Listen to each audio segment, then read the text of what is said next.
Hi friend, welcome to the India bus. चलिए आपको बताते हैं क्या है पीएफआई, क्या है इसके दावे। पॉपुलर फ्रंट ऑफ इंडिया या पीएफआई एक मुस्लिम संगठन है। ये संगठन अपने आप को पिछड़े और अल्पसंख्यक के हक में आवाज उठाने वाला बताता है। संगठन की स्थापना 2006 में नेशनल डेवलपमेंट फ्रंट के उत्तराधिकारी के रूप में हुई थी। संगठन की जड़ें केरल से जुड़ी हुई मानी जाती हैं। फिलहाल इसका मुख्यालय दिल्ली के शाहीन बाग में बताया जा रहा है। शाहीन बाग वो इलाका है जहाँ पर सीएए और एनआरसी के विरोध में पूरे देश में 100 दिन तक सबसे लंबा आंदोलन चला था। चलिए फ्रेंड, आपको बता दें कि केंद्र सरकार ने पीएफआई को एक गैर कानूनी संस्था घोषित कर दिया है। सरकार ने पीएफआई पर अगले 5 साल की अवधि के लिए बैन लगाया। केंद्र की ओर से लगाया गया इस प्रतिबंध में संस्था के सभी सहयोगी और तमाम मोर्चों को गैर कानूनी घोषित किया गया है। सरकार के इस कदम ने साफ कर दिया है कि देश को किसी भी रूप में नुकसान पहुंचाने का इरादा रखने वाले संगठन को छोड़ा नहीं जाएगा। पीएफआई पीएफआई ये क्या है? कहा जा रहा है इस्लामिक कोई ऑर्गेनाइजेशन है जिसको बैन किया गया है। उसकी क्या रीजंस हैं और उसके ऊपर बहुत आपके यहाँ भी डिबेट्स चल रही थी और तरह तरह के रिएक्शंस में देख रही थी। मुस्लिम्स की तरफ से भी आ रहे थे, अच्छे बुरे दोनों। लेकिन ये है क्या, सबसे पहले मैं ये समझना चाहूंगी, और क्यों बैन किया गया इसको? देखिए आरजू जी, अगर हम बात करें सॉरी कुछ देखिए अगर हम बात करें ये पीएफआई यानी कि पॉपुलर फ्रंट ऑफ इंडिया, देखिए है क्या ये। अगर आपको याद होगा कुछ साल पहले एक ऑर्गेनाइजेशन होती थी सिमी, ये काफी टेररिस्ट एक्टिविटीज में इन्वॉल्व वगैरह थी, तो सिमी को बैन कर दिया गया। तब एक बैन करा रहे सिमी। सिमी ने क्या किया, इन लोगों ने जाके पीएफआई नहीं बनाई। अब पीएफआई में 8 या 16 ब्रांचेस हैं। 16 ब्रांचेस है, इसमें कुछ एनजीओ है, कुछ पॉलिटिकल पार्टी है, एक स्टूडेंट यूनियन है, एक कुछ है। It's a multi headed hydra. मतलब अब इसको ऐसे बनाया गया कि आप एक सिंगल स्ट्रोक ऑफ लॉ से एक सिंगल चीज लाके आप इसको बैन नहीं कर पाओगे। That is what the idea of this is. तो उसका स्ट्रक्चर ऐसा बनाया गया कि लास्ट टाइम जो सिवनी में लोग थे वही जाके पीएफआई में आ गए, कोई नए लोग नहीं है, वही जाके लोग पीएफआई में आ गए। शुरुआत होती है इसकी केरला से, फिर ये जाता कोस्टल कर्नाटका से सेंट्रल कर्नाटका, बड़कल वगैरह एरिया जो है, और यहाँ से धीरे धीरे धीरे फैलता गया। साउथ में इसकी ज्यादा पकड़ है, नॉर्थ में इसकी पकड़ कम है। अभी धीरे धीरे क्या हुआ कि बढ़ता गया। और अगर आप देखें इनका आज एक मैं बोलूँगा चार्टर टाइप पकड़ा गया, 15 पॉइंट का चार्टर है, जिसमें से 2 4 5 7 10 चीजें मैं आपको बताऊंगा which are factual, then you can understand the magnanimity of the, मतलब कितनी सीरियस सिचुएशन, आप इससे इसका अंदाजा लगा सकते हैं। पहली इसमें एक इन्होंने क्या किया, इन्होंने अब एनजीओ बनाए, इन्होंने मनी राउटिंग के तरीके बनाए, इन्होंने फोरम बनाए, इन्होंने गवर्निंग काउंसिल बनाए। ये कहते थे जो पकड़ा गया भाई 2023 is call to action day, और 2047 में इस्लामिक कंट्रियों के साथ मिलके हम इंडिया को इस्लामिक रिपब्लिक बनाएंगे, राइट। और गजवा हिंद का डॉक्यूमेंट एक बिहार में रेड हुई, वहां भी ये मिलता है। तो अब यहाँ पे लोगों को ट्रेन करना, आर्म्ड इंसर्जेंसी की बात हो रही है यहाँ पे। ये कोई छोटा मोटा टेररिस्ट अटैक नहीं हो रहा कि कार्डर तैयार करो जो एक आर्म्ड इंसर्जेंसी करे। और इसमें ये भी है कि हमें केवल 10% मुसलमानों का साथ चाहिए और हम ये कर पाएंगे, बाकी इस्लामिक कंट्रियों के साथ से 2047 में हिंदुस्तान को इस्लामिक रिपब्लिक में कन्वर्ट करना, और 2023 में कॉल टू एक्शन ईयर है हमारा, और गजवा हिंद वगैरह का ये सब चीजें बरामद हुई गई। अब आप देखिए दिल्ली दंगे के, आपने सुना होगा दिल्ली दंगे में पीएफआई इन्वॉल्व होता है, सीए प्रोटेस्ट में पीएफआई इन्वॉल्व होता है, शाहीन बाग में पीएफआई इन्वॉल्व होता है, बेंगलोर में राइट होता है, पीएफआई इन्वॉल्व होता है। आपका अग्निवीर का प्रोटेस्ट होता है यहाँ बिहार में, वहां पीएफआई का हाथ है। हिजाब के मसले में इनका हाथ है, क्योंकि हिजाब में मैं अपने नेशनल टीवी पे काफी डिबेट्स थी। मैंने कहा यार ये जो इतने महंगे महंगे लॉयर है जो लाखों, मतलब 10-10 लाख 20-20 लाख रुपए की एक पेशी की फीस मांगते, उनके पैसे देता कौन? ये लॉयर आते सुप्रीम कोर्ट में पेश हो जाते, मतलब फेरन से घोष, क्या कहते हैं फौरन से बेशतर, तो इनके पैसे देता कौन है? वेरी एक्सपेंसिव टायर, हम जैसे लोग तो सोच भी नहीं सकते। तो अब आप ये आया कि पैसे आ रहे। अब ये जब रेड हुई है परसों 2-3 दिन पहले, तो करीब 200 से 250 लोग अब तक गिरफ्तार गए। 15 स्टेटों में रेड हुई है पहले 2 दिन पहले, आज भी रेड कंटिन्यूड है। तो इनके लोग उठाए जा रहे हैं। अब इन मनी लॉन्ड्रिंग का एंगल आ रहा है, दुबई से मनी लॉन्ड्रिंग होती थी, कतर से पैसा आता था, और एक बहुत बड़ा नाम आ रहा है इसमें टर्की से बहुत लेना देना इनका है।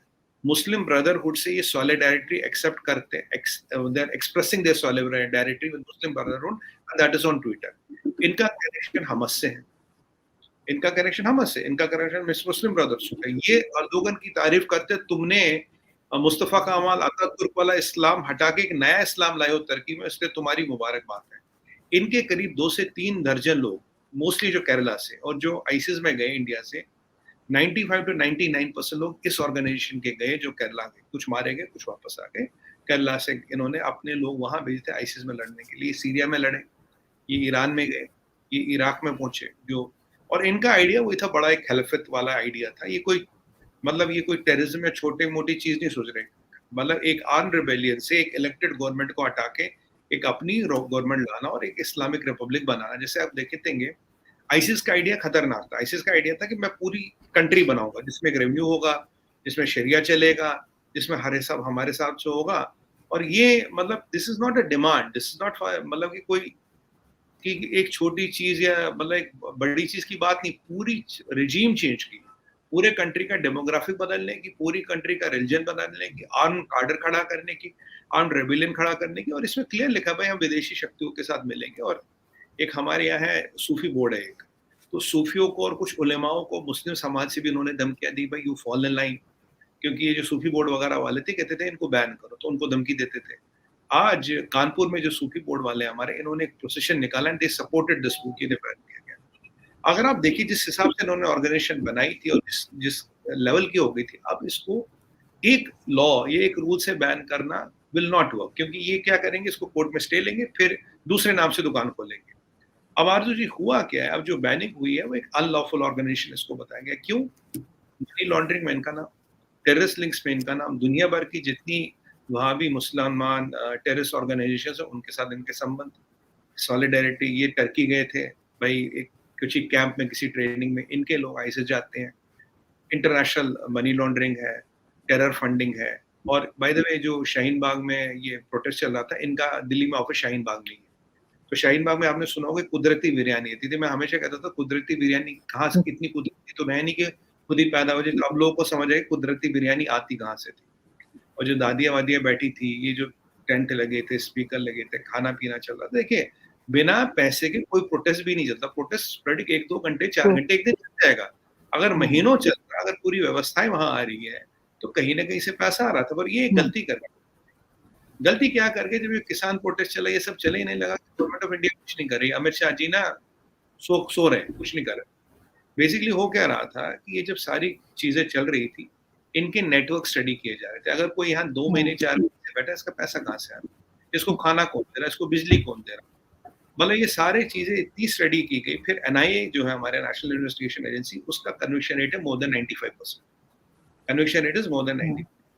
एनआईए और ईडी को लाया गया और इतना बड़ा क्रैकडाउन हिंदुस्तान के इतिहास में अब तक नहीं किया गया।